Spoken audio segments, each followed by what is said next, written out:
G'day, I'm Adam Collins. Welcome to Stories. Today I'm going to be talking about reading in school. This discussion was started as a booktube tag by Ariel Bissett. You can find links to her original series of videos below. I'm going to be joining the discussion today. Ariel asked a number of questions and I'm going to give my thoughts.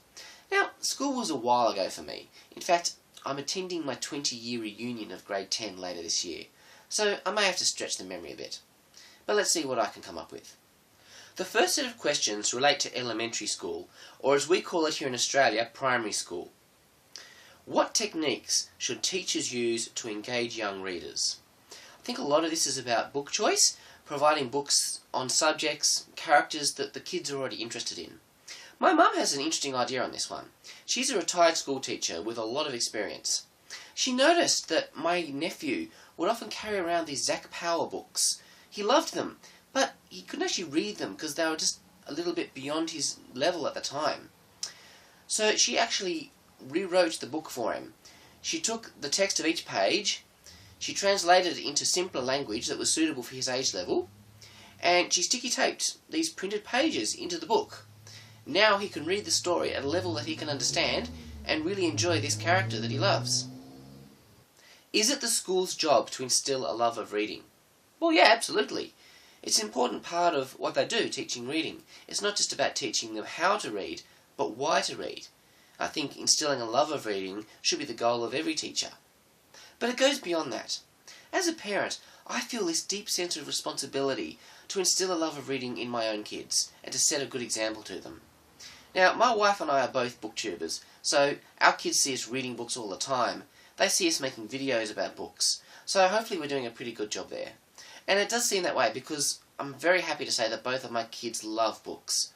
They love being read to, they love getting new books, they love reading to us, so I think we're setting them up pretty well for life. What was your favourite read? Well, for me in my primary school days, I think it'd be the Cooper Kids Adventure series by Frank Peretti. Here you can see I have the box set, the original 4 books. I think he may have written some more books after that, but this is where it started. So this is the first book of the series, The Door in the Dragon's Throat, and I think this was my favourite of the 4. I really enjoyed these books. My parents gave them to me as a Christmas present one year, and I remember that Christmas holidays just lying in the caravan on the bed reading these books and really enjoying them. They were kind of an Indiana Jones inspired archaeologist and his 2 kids, supernatural elements. They were really good fun. This next set of questions relates to high school. Should YA books be included? And if so, which ones? Well, I don't see why not. It would seem logical. In primary school we read children's books. In high school, why wouldn't you read books for teenagers?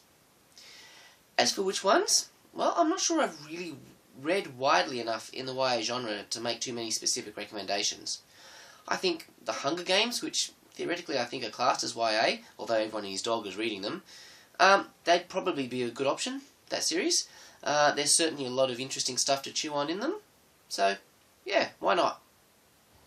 Is it important to read books from a wide range of nationalities?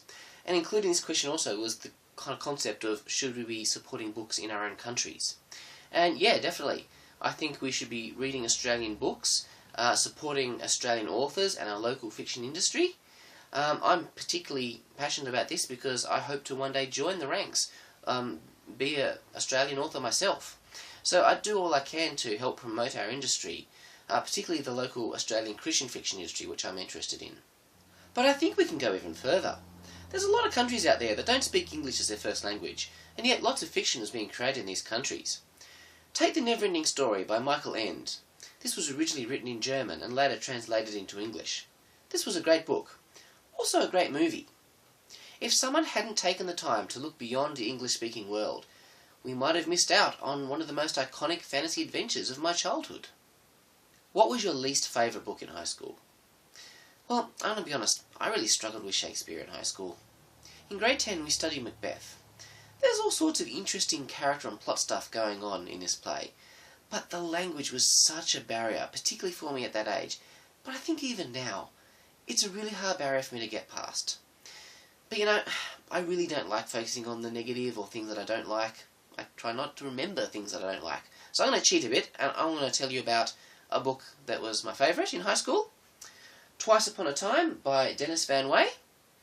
Now, I got this book as a prize in grade 10 for like consistent effort, something like that, I think.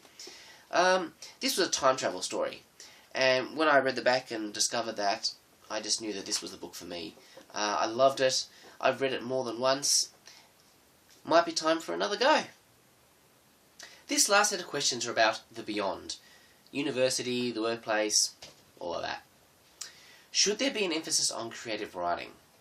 Well, I'm a writer, enough said. When I was in primary school, on the occasions where we got to do some creative writing in class, I loved it. It's probably where my love of writing started. When we got to high school, there was none of it. We didn't write fiction. I got to do a negotiated study one year, and I chose to write a novella for that assignment.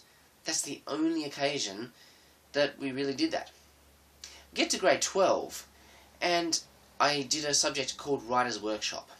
This was brilliant. This was about writing, and fiction was certainly a major part of that. But as its name suggests, it really was a writer's workshop. There wasn't nearly as much actual technical teaching of the writing craft as I think there could have been. Certainly things like point of view, story structure, scene structure, these basic building blocks of story engineering. No, they weren't taught. I had to pick all this up myself as an adult, which is fine, because I could do that. But, yeah, why not teach this stuff to kids? How has the reading you did in school influenced the reading you do now? Well, I'm not sure it did overly. Maybe in subconscious ways that are not particularly apparent. I learnt to read. I learnt a love of reading. Maybe that's enough. Choose one book that you've read in the last year outside of school that could be taught in school. Well, this is a bit of a hard one for me. I'm not sure I'm particularly qualified to make this kind of recommendation. Certainly education is not my area. So, I went on to Goodreads. I had a look over the books that I've read in the last year, and my eyes fell on The Greenfield Legacy by Paula Vince, Meredith Rees, Amanda Deed and Rose D. This one would probably only work in the context of a Christian school, like the one that I attended, but let me tell you why I chose this book. First of all, it's Australian, so it's got that going for it in the beginning. This book has 4 protagonists. Each author created a character and wrote her point of view all the way through the story. So already it's a really interesting study in collaborative writing. I think it would also be an interesting study in character arc, as each of the 4 protagonists have quite a well-defined arc and all the interactions between them. It covers themes such as self-righteousness, forgiveness, grace. I think there's a lot that could be pulled out of it and discussed. The 4 protagonists in this book are all female. So, some of the boys might be saying, oh, this is a bit girly. So another option could be Eyes Wide Open by Ted Dekker. This was a bit of a mind-bending read. This book was serialised in 4 parts, so I think it would be a really good study in story structure. The protagonists of this book are young, so there's some identification for the readers. This book deals with issues of identity, self-esteem, body image, the kind of stuff that teenagers are dealing with, and most adults, to be honest. Well, I hope you've enjoyed this discussion on reading in school. Don't forget to go and check out Ariel Bissett's original series, and have a look and see what else other people on YouTube are saying on this subject. There'll be plenty of others.